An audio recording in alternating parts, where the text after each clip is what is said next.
बिस्मिल्लाहिर्रहमानिर्रहीम।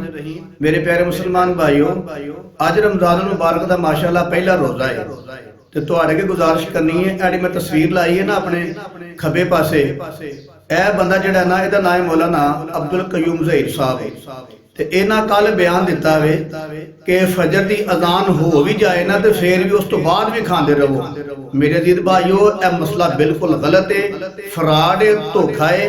हुण रमजान का पहला रोज़ा इनू बंदा की आखे, इनू मैं बेईमान आखा या अल्लाह माफ फरमाए की मैं आखा। हुण रमजान का पहला रोज़ा है, दिल नहीं कहता कि रोज़ा रख के इन्हां मौलवियों के बारे बंदा कोई जुमला गलत बोले।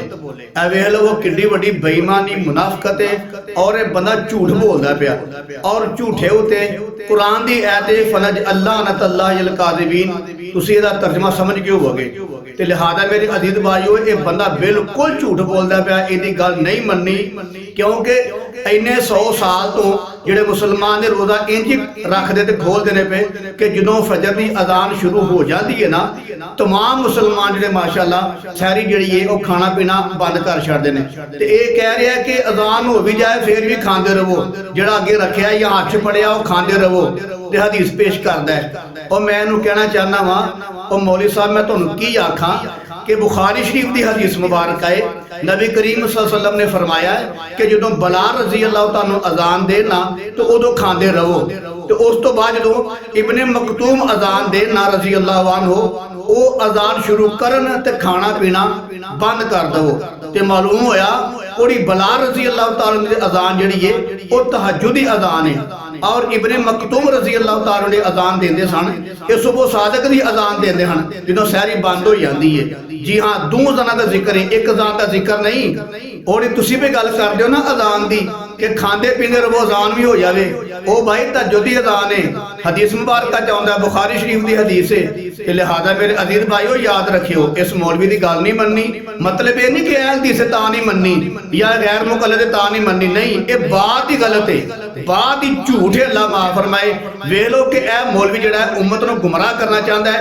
1400 साल तो उम्मत जिहड़ी है ना इस मसले ते अमल भी करती है कि जदों फजर की अजान शुरू हो जाए सुबह सादक दी रमजान के महीने ते नाल ही खाना पीना बंद कर दो। ते ये बंदे ने आके नवा शोशा छड़िया, नवा ड्रामा शुरू कर छड़िया। और तुहानूं पता होना चाहिए कि जिहड़े 1500 साल तो काम हो रहे हैं ना, इन्हां वहाबियां ने आके लाजमी उन्हां काम नूं तब्दील किया है। और जिवें 1500 साल तो उम्मत सुबहानक अल्लाह पढ़ती आ रही है, वही पढ़ती आ रही है, इन्हां आके नवीं कढ़ छड़ी है। और दुआए कनून जी 1500 साल तो उम्मत मुहम्मदिया यही पढ़ती आ रही है, अल्लाहुम्मा इन्ना नस्तईनुका व नस्तगफिरुका व नुमिनु बिका व नतवक्कलु अलैका।